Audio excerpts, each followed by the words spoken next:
what can the president do in the last 2 years of his administration that would really make a difference? Kasi naging whistleblower siya naglabas nung yung mga flood control. Hindi totoo yan, ma'am.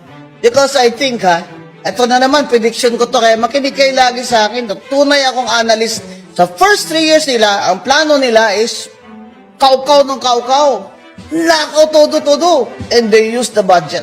That's why, yung yan mortal sin nila to our democracy is that they used Congress to loot our taxes. Mortal sin yan. At ngayon, hindi nakukulong. Walang nakukulong. Si Rebilla nakulong. Ano ba yan? Palit ulo? Hindi. 2 years to go. Dapat ipakulong ni BBM si Romualdez para tumahimik ako. At tumahimik yung mga tao who are supporting me.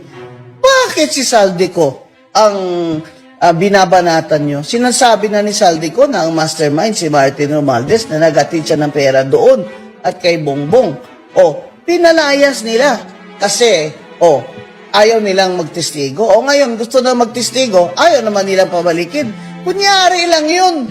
Bakit si Senate Torpeng Lacson sa Blue Ribbon in-invite si na mag-testify by Zoom, si Saldico? Nung lumabas na sa ibang network yung part 1, part 2, part 3 ni Saldico, ayaw na ipatestify doon by Zoom. Ano ba talaga, Senator, ang rules dyan sa Blue Ribbon Committee? Dapat what is good for the goose is good for the gander. Diba? Ganun lagi mga Inglesero. Bakit naman ganun? Dapat pinatestify nyo na. Kasi kung pinatestify nyo yun, edi part of the records na yun ng Senado, ang sasabihin niya na naghatid siya ng pera sa kay Romualdez at sa bahay ni Bongbong at sa Malacanang. Ang sinasabi mo, whistleblower si Bongbong, that's not true.